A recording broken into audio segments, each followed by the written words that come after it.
Hello friends, good evening. Dream of Bharat के online classes में आप सभी का स्वागत है। फ्रेंड्स, हम पुनः उपस्थित हैं, क्लास को कंटिन्यू करेंगे और हम लोग बात कर रहे हैं मॉडर्न हिस्ट्री की। मॉडर्न हिस्ट्री में हम मुग़ल साम्राज्य का पतन के बारे में पढ़ रहे हैं और मुग़ल साम्राज्य के पतन के बाद जो उत्तरवर्ती मुग़ल शासक थे उनके बारे में चर्चा हो रही है। उत्तरवर्ती मुग़ल शासकों के संदर्भ में आपने बहादुर शाह प्रथम और जहांदार शाह प्रथम के बारे में, जहांदार शाह के बारे में ऑलरेडी आपने जो है देख लिया है, और नहीं देखा होगा तो आप प्लेलिस्ट में जा कर के वहाँ पे आप देख सकते हैं। और आज हम बात करेंगे मुग़ल बादशाह फ़र्रुखशियर की। जैसा कि आप जानते हैं कि चूँकि बहादुर शाह के 4 पुत्र थे, बहादुर शाह प्रथम के 4 पुत्र थे, जिसमें जहांदार शाह, इसके अलावा जहांदार शाह के अलावा अजीम उस शान, रफ़ी उस शान और जहान शान, अजीम उस शान, रफ़ी उस शान और जहान शान। लेकिन जहांदार शाह के बाद चूँकि जहांदार शाह 1712 से लेकर के 13 तक एक ही वर्ष तक शासन किया। बाद में उसके भतीजे फ़र्रुखशियर ने जो है चुनौती पेश की और उसमें वह मारा गया। और आप देखेंगे तो चूँकि फ़र्रुखशियर जो था वो सैयद बंधुओं के सहयोग से मुग़ल शासक बना था। सैयद बंधु जो थे वो हिंदुस्तानी गुट के लीडर थे, जिसमें आप देखेंगे दो भाई थे सैयद बंधु, जिन्हें इतिहास में किंग मेकर के नाम से जाना जाता है या शासक निर्माता के नाम से जाना जाता है। अब्दुल्ला खां और हुसैन खां मुग़ल बादशाह बनने के बाद इसने, हालांकि आगे चलकर जब देखेंगे आप तो फ़र्रुखशियर ने जुल्फ़िकार खां के ही हाथों जहांदार शाह को मरवाया था। फिर आगे चल कर के सैयद बंधुओं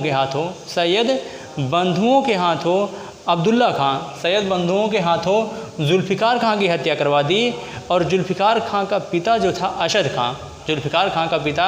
अशद खां, उसको कारागार में डलवा दिया, उसे कारागृह में डलवा दिया। और फ़र्रुखशियर ने सैयद बंधुओं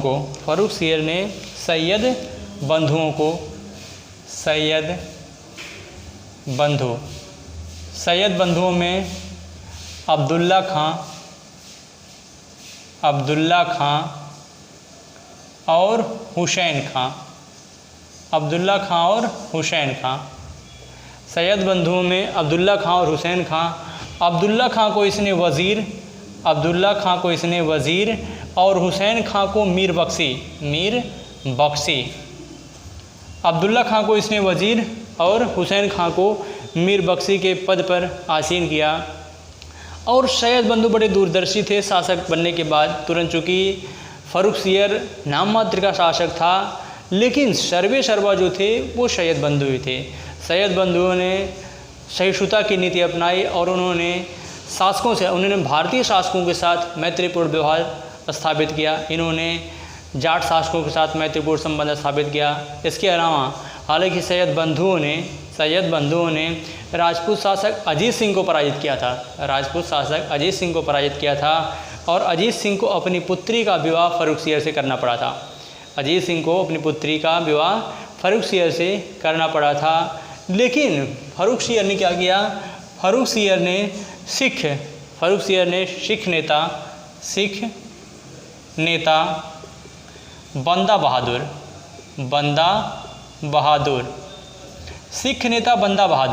इसने जो है सिख नेता बंदा बहादुर को गुरदासपुर में कैद करके निर्मम हत्या करवा दिया। और बंदा बहादुर की पराजय सिखों के लिए एक बहुत बड़ा आघात था और यह फ़र्रुखशियर की एक सफलता थी। और साथ ही साथ सैयद बंधुओं ने जैसे ही फ़र्रुखशियर सिंहासन बैठा वैसे ही जजिया कर को समाप्त कर दिया गया। जजिया कर समाप्त कर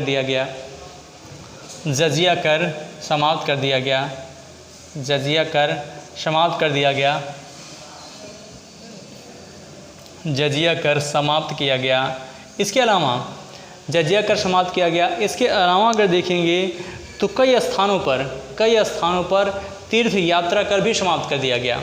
तीर्थ यात्रा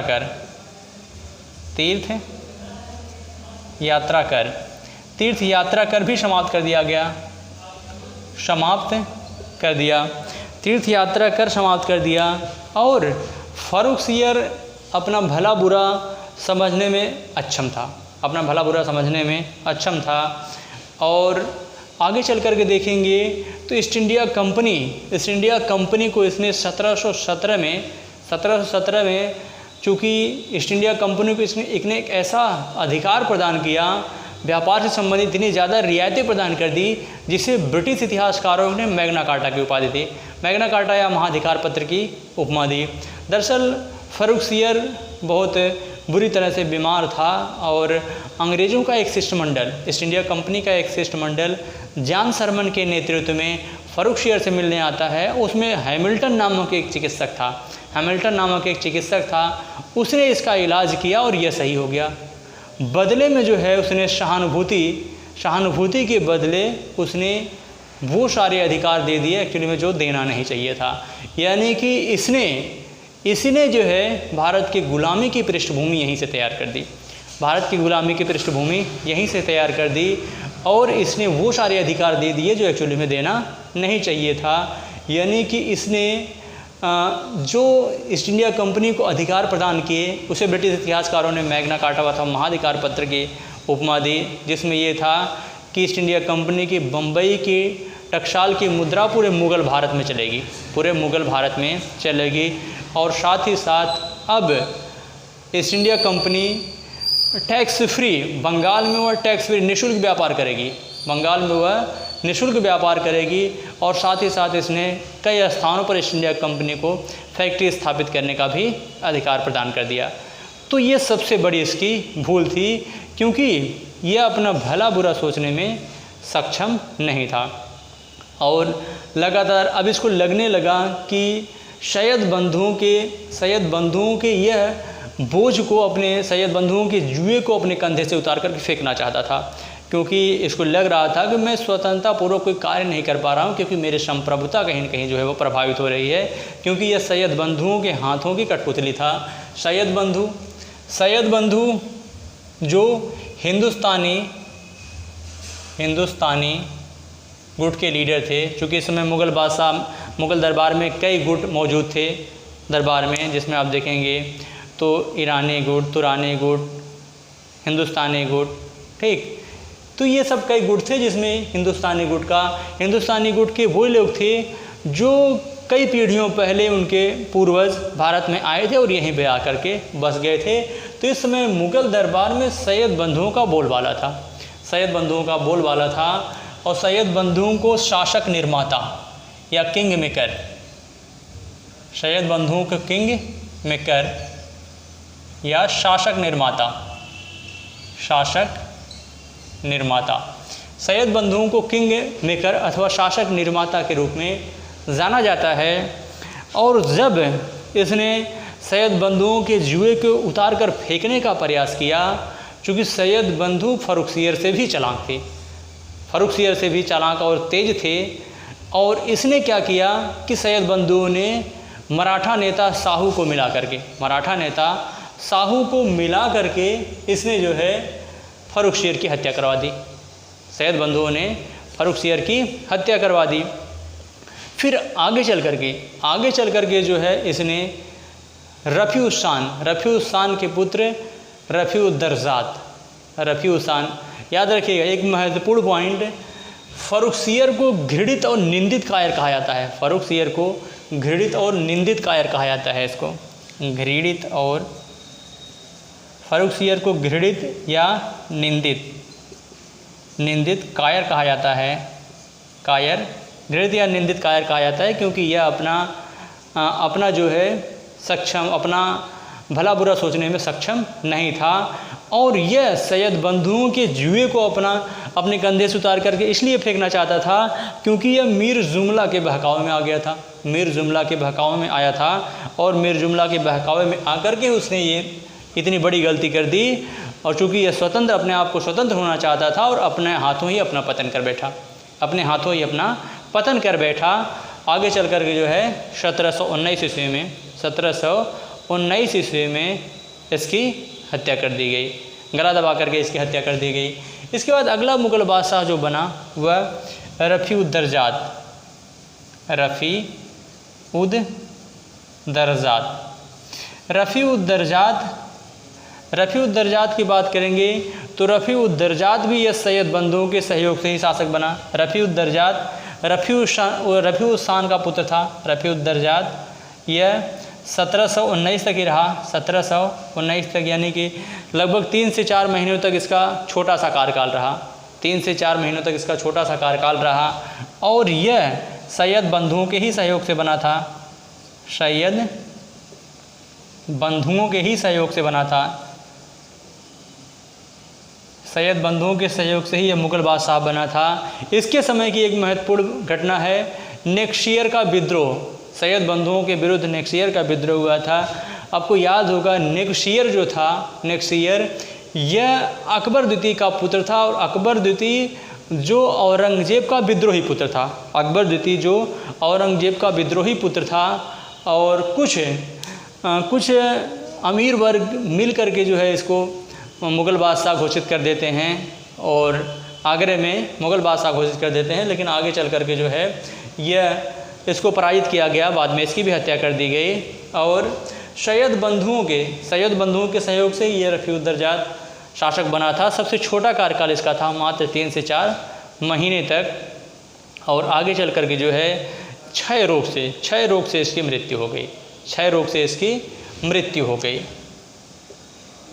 इसकी मृत्यु क्षय रोग से हुई थी। क्षय रोग से इसकी मृत्यु हुई थी। इसके बाद रफ़ी उद्दरजात, इसके अलावा रफ़ी उस्सान के दूसरे पुत्र, सैयद बंधुओं ने रफ़ी उस्सान के दूसरे पुत्र रफ़ी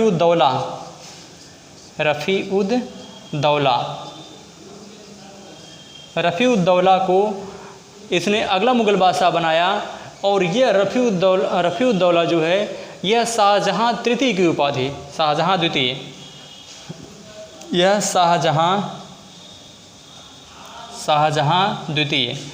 शाहजहाँ द्वितीय की उपाधि के साथ मुग़ल सिंहासन पर बैठा रफ़ी उद्दौला।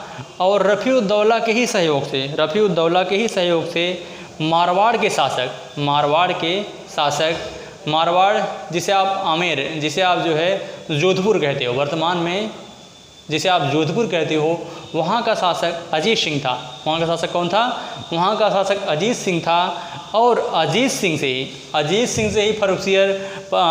सिंह ने फर्रुखसियर से पराजित हुआ था। हालांकि उसमें पूरा रोल जो था वो सैयद बंधुओं का था। तो पराजय के फलस्वरूप जो है अजीत सिंह को अपनी पुत्री का विवाह फर्रुखसियर से करना पड़ा था। और जब फर्रुखसियर की हत्या हुई 1719 में, तो आगे चल करके रफ़ी उद्दौला के सहयोग से ही अजीत सिंह को अपनी पुत्री मुग़ल हरम से, अपनी पुत्री यानी कि फर्रुखसियर की विधवा को वापस हरम से मुक्ति मिली और आगे चल करके वह हिंदू धर्म में पुनः दीक्षित हो गए। और फिर आगे चल करके रफ़ी उद्दौला की पेचिश पड़ने के कारण इसकी मृत्यु हो गई। और इसके बाद हम बात करेंगे अगले मुग़ल बादशाह मोहम्मद शाह रंगीला की बात करेंगे, जिसे इतिहास में रंगीला के नाम से जाना जाता है, मोहम्मद शाह रंगीला के नाम से। तो आज का टॉपिक बस यहीं पे समाप्त होता है। तो फिर मिलेंगे एक बेहतर क्लास के साथ। जय भारत, जय हिंद।